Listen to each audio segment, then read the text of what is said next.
I'm Queenie J. Salion. I am Rachel Mikagapi. I am Mitch Angelo Lecera Benting. And I am Kent Dave Lauren Ardoblas. Okay guys, I just finished watching that video about polar coordinates. It was actually really cool. I think I get the difference between rectangular XY and polar R theta coordinates now. Yeah, same. Rectangular coordinates use the x and y axis, while polar coordinates use the radius and angle from positive x-axis. So instead of moving horizontally and vertically, we rotate and then move outward. Exactly. So a polar coordinate is written as r and theta, where r is the distance from the origin and theta is the angle in degrees or radians. Right, and they mentioned that positive angles are measured counterclockwise while negative angles go clockwise from the positive x-axis. Okay, so let's try an example together. Say we want to plot the point 3 and 45 degrees. What would we do? We draw concentric circles, one with radius 1, one with 2, and one with 3. And then, since the angle is 45 degree, we draw a ray that starts at the origin and goes out at 45 degree. That ray intersects the circle of radius 3, so the point is located there. Perfect, just like that 45 degrees is in the first quadrant between 0 degrees and 90 degrees. So we know it's up and to the right. What about something in radians like 2 and 3 pi over 4? Let's convert it to degrees. So 3 pi over 4 times 180 degrees over 5 is equal to 135 degrees. 35 degrees is in quadrant 2, between 90 degrees and 180 degrees. So we go out to radius 2 along that 135 degrees line. That point would land between the second and third circles, right at the second one. Here, this is our plot for 2 and 135 degrees.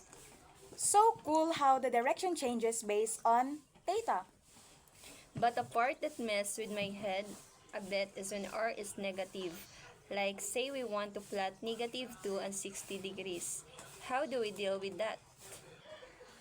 The part is tricky. Remember what the video said, when r is negative, we move in the opposite direction of theta.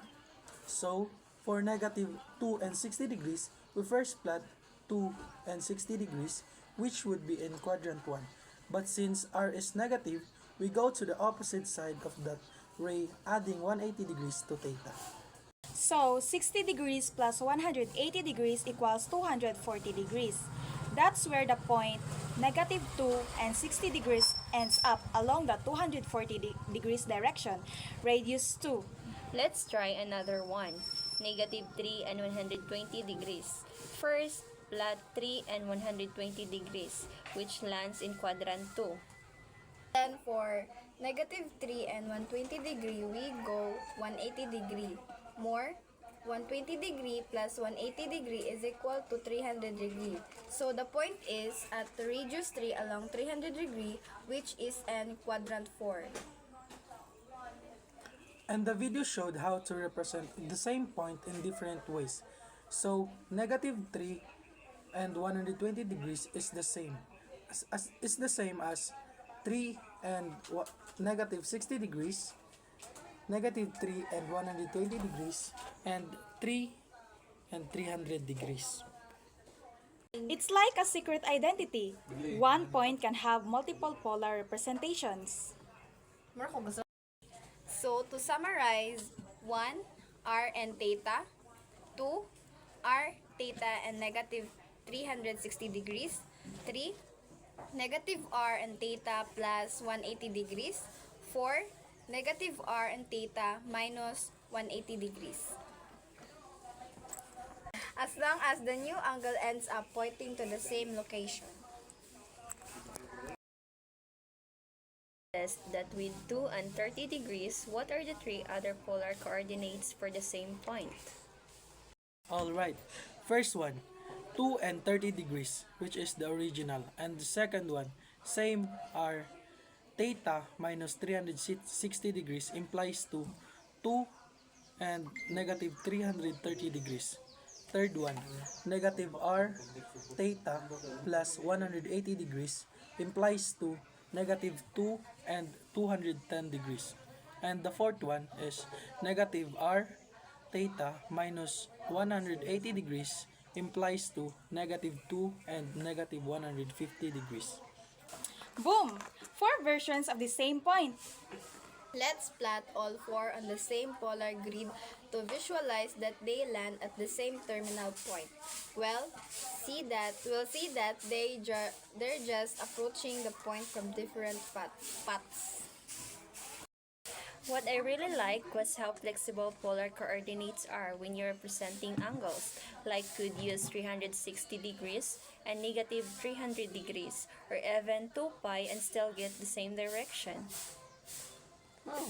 True, and sometimes it's better to use radians in trigonometric functions, especially for calculating arc lengths or area of sectors. That reminds me, polar coordinates are super useful in real-life applications like navigation, robotics, electrical engineering, and even modeling spiral galaxies. Right. Anything with circular motion or radial symmetry makes more sense in polar form, like describing the location of a planet in orbit. So if someone gives you r and theta and asks for rectangular form x and y, we can convert using x equals r times cosine theta and y equals r times sine theta. From rectangular back to polar, r equals square root of x squared plus y squared. Theta equals inverse of tan y over x. But we have to be careful about which quadrant we're in. Definitely, because inverse tangent doesn't always tell the whole story. Sometimes we need to adjust theta by adding 180 degrees or subtracting based on the quadrant. So let's try this one. Convert 3 and 45 degrees to rectangular. So in this problem, we'll use x equals 3 times cosine 45 degrees equals 3 times square root of 2 over 2, and that is approximately 2.12. And second one is y equals 3 times sine 45 degrees equals 3 times square root of 2 over 2. So that is approximately 2.12. So the two is approximately 2.12 and 2.12. Nice! That's a perfect example of how polar and rectangular coordinates relate. Okay, last challenge. Find all four polar coordinates equivalent to 2 and negative 45 degrees, with theta between negative 360 degrees and 360 degrees. So let's go. Number 1 is 2 and negative 45 degrees. Number 2, 2 and 315 degrees implies since negative 45 degrees plus 360 degrees. Number 3, negative 2 and 135 degrees implies add 180 degrees to angle. And the last one is negative 2 and negative 225 degrees implies subtract 180 degrees from negative 45 degrees. Boom! Got him! Awesome work, everyone! I feel like we really get this now. Next time, let's try plotting polar equations like cardioids and spirals. Yes, and maybe even converting equations between polar and rectangular forms. Agreed. Today was all about understanding the coordinate system. I'm actually excited for what's next.